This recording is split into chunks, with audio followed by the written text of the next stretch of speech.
It was a calm Saturday morning by the lake, and I was enjoying a quiet cup of coffee on my porch. The water was still, the sun just beginning to rise, and the soft sound of birds carried through the trees. I thought it would be another peaceful day until I heard the sound of someone clearing their throat at the edge of my property. There she stood, the woman every neighbor had warned me about, the one they called HOA Karen. She was dressed sharply, clipboard in hand, a self-appointed authority ready to make demands. Without so much as a greeting, she marched up my steps and announced that I was required to attend the upcoming Lake HOA meeting. Her voice was sharp, firm, as though she were delivering orders rather than extending an invitation.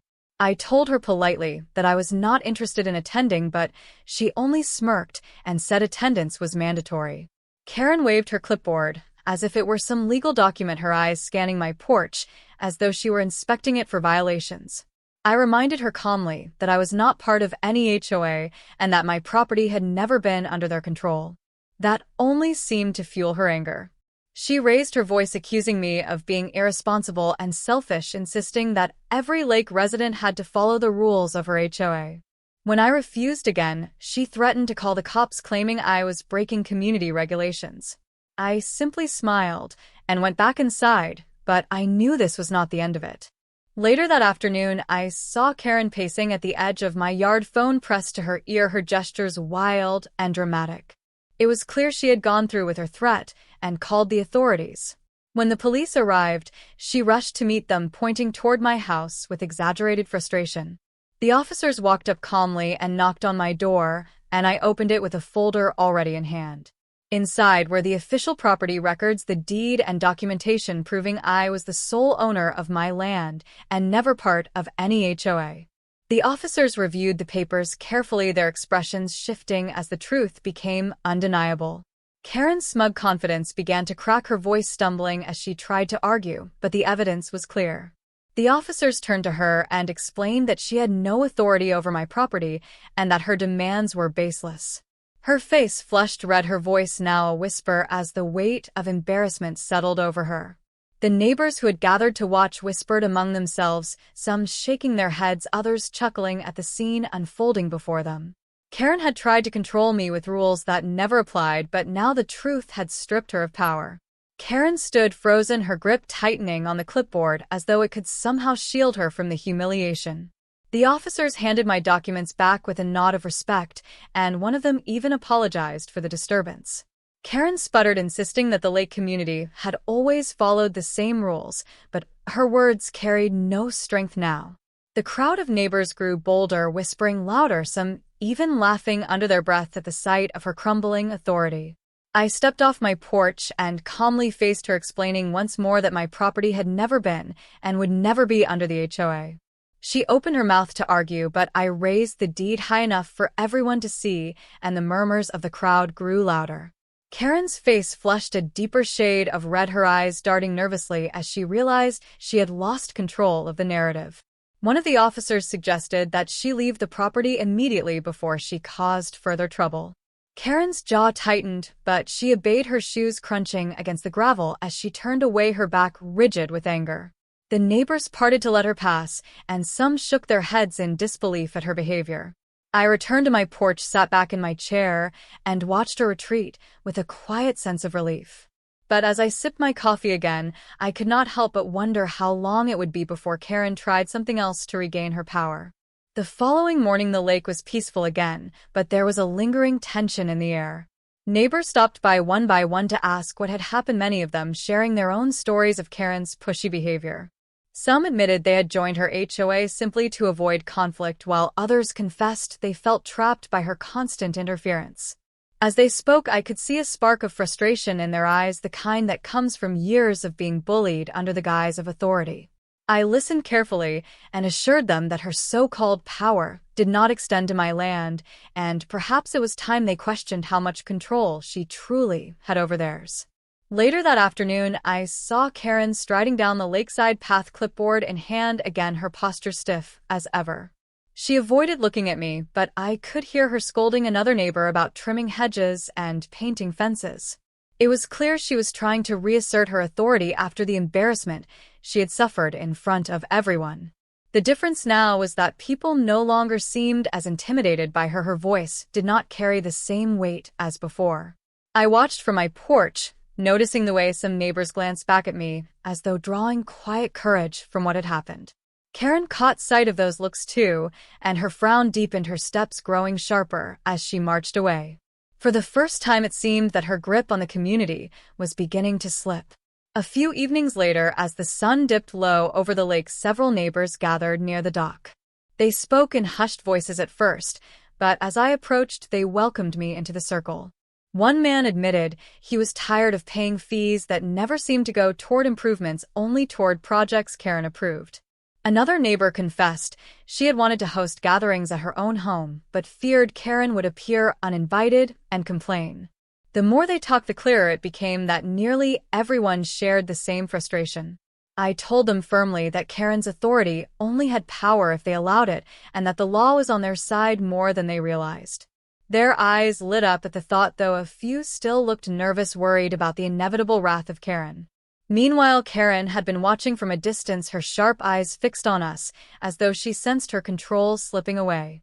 She scribbled furiously on her clipboard and stormed back toward her house, no doubt preparing another wave of demands. The neighbors laughed quietly when she disappeared around the bend, but I could tell the fear she had planted in them for years was not so easy to erase. It was only a matter of time before Karen made her next move, and the community would be forced to decide whether to finally stand together against her or continue living under her rules. 2 days later, Karen showed up at my porch, once again her clipboard tucked under her arm and her lips pressed in a thin line. She announced loudly that the HOA would be holding a vote on new rules that would affect every property around the lake, including mine. I reminded her calmly that my land was never part of her association, but she waved her papers as if they alone could change reality. Neighbors nearby paused to listen, their eyes shifting nervously between us. Karen launched into a speech about community standards and unity, her tone growing more dramatic with every sentence. But the more she spoke, the more hollow her words sounded, as if everyone could see straight through the performance. One of the neighbors finally spoke up, reminding her of what the officers had said and how my property was independent of her control. Another added that perhaps it was time they reviewed their own agreements, since no one remembered ever signing up for half the rules she now enforced. Karen's face stiffened, her voice faltering for a brief moment before she snapped back with sharper words. Yet the crowd that once would have bowed their heads now stood their ground, quietly nodding to each other as if they had found new strength. I stood silently, letting the scene unfold, and realizing Karen's power was no longer unquestioned. Her voice grew louder, but her influence weaker, and for the first time, she looked unsettled, not by me but by the very people she had ruled over for so long. Karen shifted uncomfortably, clutching her clipboard, as if it were slipping from her grasp. The neighbors did not move away this time. Instead, they stayed rooted in place, their expressions firm and unyielding. A man from down the lane stepped forward, his voice steady, as he told Karen they were tired of being treated like children in their own homes. A woman with folded arms added that the constant inspections and surprise visits had gone too far. The murmurs of agreement spread through the group, stronger than Karen's voice, which cracked as she tried to argue back. For the first time, she was not speaking to an obedient crowd, but to a group of people who no longer feared her. I watched from the porch as Karen's cheeks flushed. She raised her clipboard as if she might scold them into silence, but no one backed down. The air was thick with a shift of power, subtle yet unmistakable. Karen realized it too, her eyes darting around the circle, her authority shrinking with every heartbeat. She turned sharply on her heel, muttering that they would all regret this, as she stormed away down the gravel path. The neighbors exchanged glances, some smiling faintly, others shaking their heads in disbelief. I could sense it in that moment. The tide was finally beginning to turn against Karen. That night the lake was quiet, but the neighborhood buzzed with whispered conversations. Lights stayed on later than usual, and groups of neighbors gathered on porches and docks, speaking in low voices about what had happened earlier. The air carried a different kind of energy, not fear, but the beginnings of unity. I sat on my porch listening to the soft ripples of the water when two neighbors approached cautiously. They thanked me for standing firm against Karen and admitted they had felt powerless for years. I told them power only works when people believe in it, and that Karen had thrived on that belief. They nodded slowly, the weight of my words settling over them, like a realization they had long avoided. The next morning, Karen was back on her usual patrol, striding through the neighborhood, with her clipboard snapping at small details. But this time fewer people rushed to respond, fewer shutters closed at the sight of her. Instead, I noticed curtains twitching open as eyes followed her every move, watching instead of retreating. Karen barked at a neighbor about the color of his mailbox, but he simply shrugged and went inside without a word. Her mouth hung open for a moment before she scribbled furiously on her clipboard and stomped away. The cracks in her control were spreading faster than she could patch them. Over the next few days, the mood around the lake continued to change. Neighbors who had once kept to themselves began greeting each other more openly, sharing quiet jokes about Karen's constant patrols. The sense of isolation that she had cultivated was slipping away, replaced by small sparks of community. Karen noticed it too, her sharp eyes narrowing as she saw people talking together, without lowering their voices when she walked past. She tried harder, raising her tone, accusing families of violations that had never existed before. But instead of compliance, she was met with silence or polite dismissal. One afternoon, she stormed onto a neighbor's lawn demanding they remove a flower bed she claimed was against the rules. The family stood on their porch, listening calmly, before reminding her that she had no authority to enforce anything on their land. Several neighbors gathered nearby, watching the scene unfold, not to mock, but to show quiet support.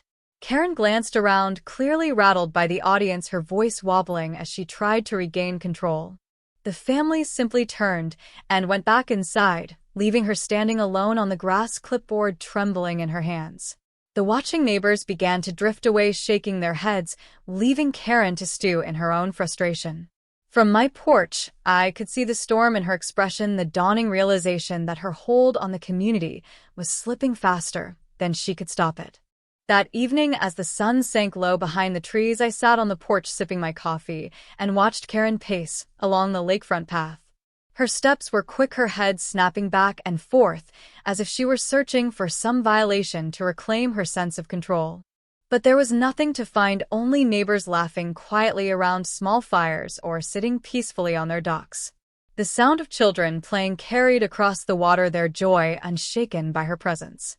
For the first time since I had arrived, the lake felt alive again. Karen stopped near the dock of an older man named Thomas, who had lived by the lake for decades. He was sitting with his fishing rod, the line resting calmly in the water, and a smile tugging at his weathered face. She began waving her clipboard, accusing him of breaking rules about fishing hours. Thomas looked up at her, his smile never fading, and said in a firm but gentle voice that the lake belonged to him and his family before she was even born. The words seemed to land like stones against her pride. Her face flushed, but she could not argue, not with Thomas, not with the quiet strength in his voice. I noticed several neighbors watching from their porches, their eyes no longer filled with fear, but with a quiet determination. Karen must have felt it too, because she turned sharply and marched back toward her house, her shoulders rigid and her steps heavy. The laughter of the children echoed after her, and it seemed to grow louder the farther she walked away. The following morning, the air around the lake was calm and fresh, with a light mist drifting above the water. Neighbors gathered on the docks, greeting each other warmly, as if an invisible weight had finally lifted. Karen stayed inside her house, the blinds drawn tight, her once constant voice of command now silent.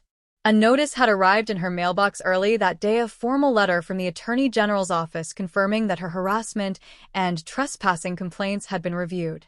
The conclusion was clear: her actions had no legal standing, and her misuse of authority within the HOA had placed her under official investigation. When word spread across the lake, a quiet cheer rippled among the residents. For the first time in years, people felt free to simply live without fear of constant interference. I sat once again on my porch with coffee in hand, listening to the sound of the lake. The laughter of children floated across the water, the clinking of fishing gear echoed near the docks, and the smell of someone starting up a grill filled the air. Peace had returned, and with it came a sense of community stronger than ever before. As for Karen, she never again held power over the lake, and the silence of her house was all the reminder anyone needed of how pride and trespass had backfired in the end.